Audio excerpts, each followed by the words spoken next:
कभी कभी वो रात और वो मंजर याद आता है तो मेरा दिल दहल उठता है। आखिर वो क्या था?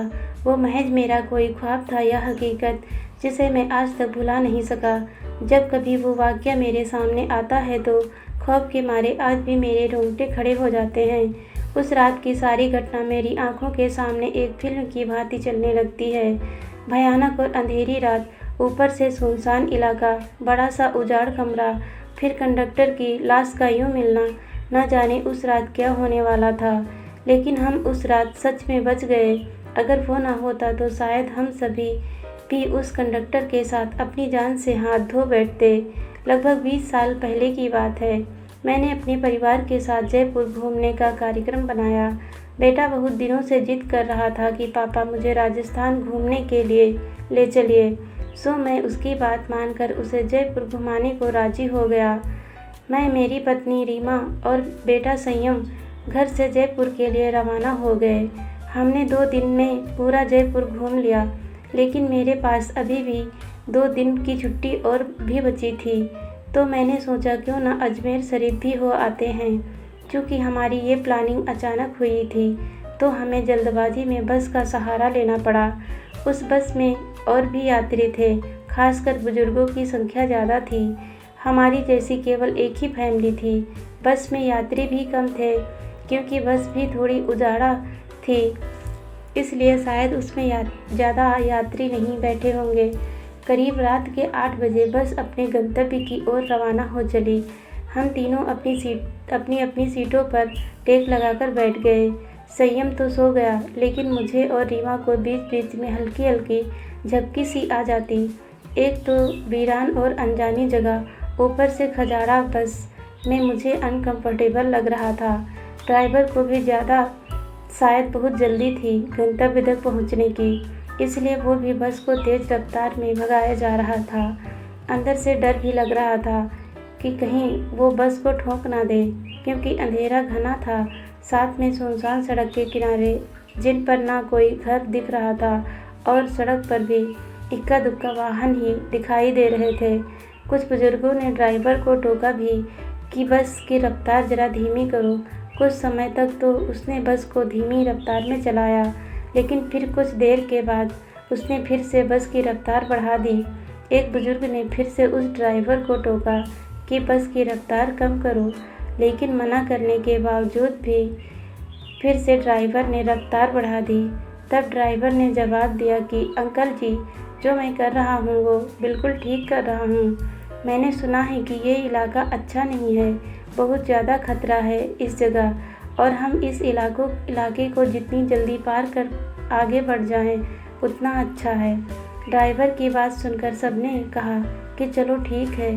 बस तेज़ रफ्तार से आगे बढ़ ही रही थी कि तभी एक तेज़ आवाज़ के साथ बस का थोड़ा संतुलन गड़बड़ाया और बस थोड़ी दूर बढ़ी और रुक गई।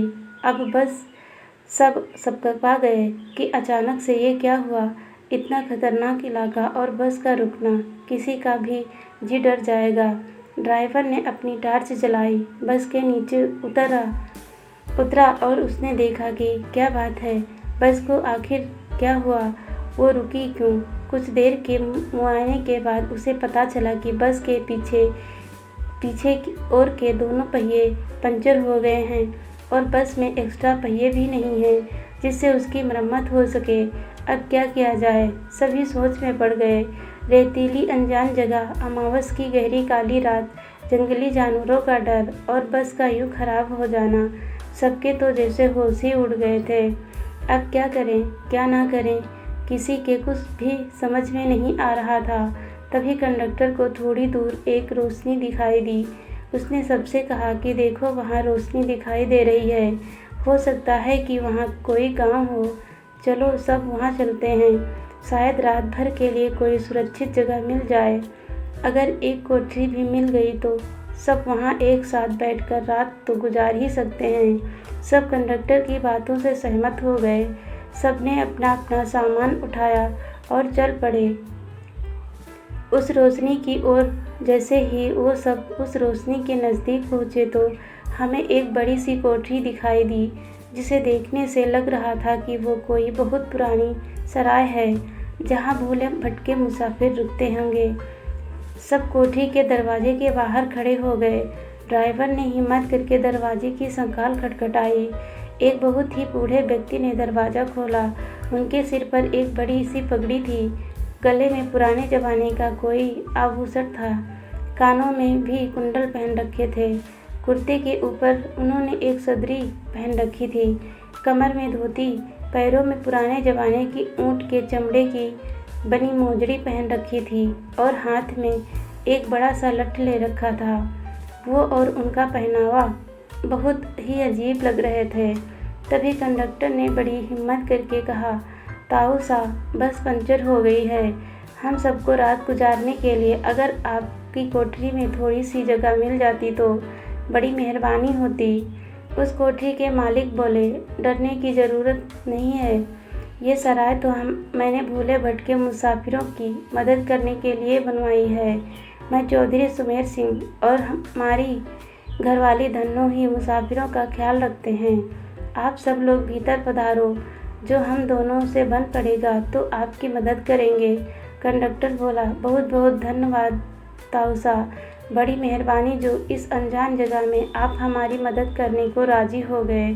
चौधरी सुमेर सिंह बोले, इसमें धन्यवाद की क्या बात है, ये तो हमारा फर्ज है। मारे को बहुत खुशी हुई जो आप लोग हमारे घर पधारे। ये रहा पानी से भरा मटका।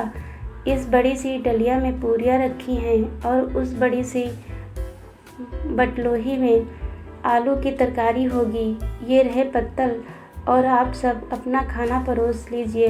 महिलाएं धन्नो के पास चली जाएं और पुरुष मेरे साथ आ जाएं। जल्दी से सब खाना खा लो और जिसे बाहर का काम निपटाना हो वो निपटा आए, क्योंकि बाहर जाने 12 बजे के बाद कोई भी बाहर नहीं निकलेगा और ना मैं किसी को बाहर निकलने दूंगा और कोई भी इसका कारण नहीं पूछेगा। सबके पास अपनी अपनी हाथ घड़ी होगी।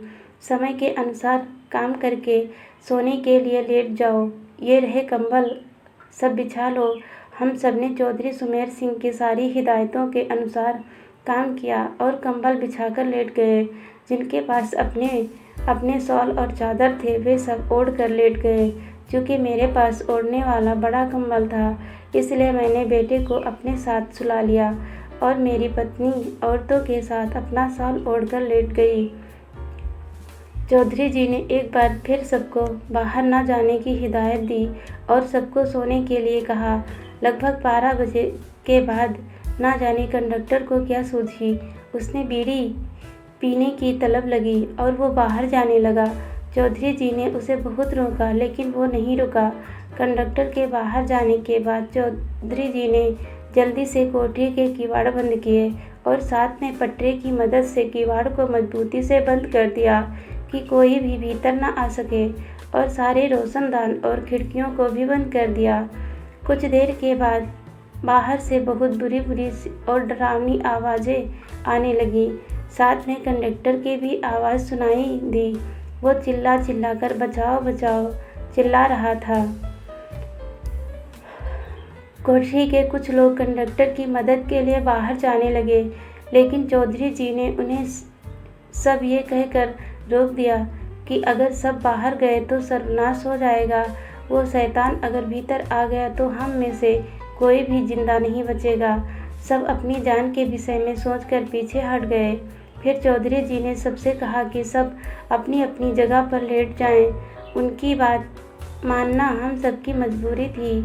हमने सबने वही किया जो चौधरी जी ने कहा था। एक आध घंटे बाद सबको नींद आ गई। हम सब सुबह जागे तो वहाँ का मंजर देखकर दंग रह गए। हम सब रेत पर लेटे थे और वहाँ से कोठरी गायब थी। केवल हम लोगों का सामान ही पड़ा था। वहाँ 2 समाधियाँ बनी थी जिन पर चौधरी सुमेर सिंह और धन्नो सिंह लिखा था। हम सब ये देखकर हैरान थे कि आखिर रात को जो हुआ था वो ख्वाब था या हकीकत। तभी वहाँ से एक चरवाहा अपनी भेड़ों के साथ निकला। उसको हम लोगों ने सारी बात बताई तो उसने बताया कि यहाँ बहुत समय पहले एक सराय हुआ करती थी जिसकी रखवाली चौधरी सुमेर सिंह और उनकी पत्नी धन्नो किया करते थे और उन दोनों के स्वर्गवास के बाद आज भी उनकी आत्माएं भटके हुए मुसाफिर की मदद करने आती हैं। इस इलाके में बहुत शैतानी आत्माएं हैं जो लोगों को कत्ल कर देती हैं, लेकिन सुमेर सिंह और उनकी पत्नी अच्छी आत्माएं हैं, इसलिए वे लोगों की मदद करने आ जाते हैं। ये सब कहकर चारवाहा वहाँ से चला गया, लेकिन हम सबके मुंह और आंखें खुली की खुली रह गई।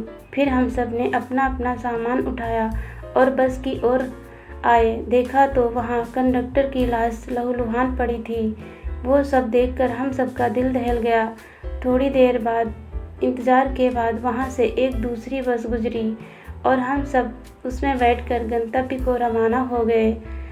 दोस्तों, वीडियो अच्छी लगी तो मेरे चैनल को लाइक, शेयर और सब्सक्राइब कीजिए। धन्यवाद दोस्तों।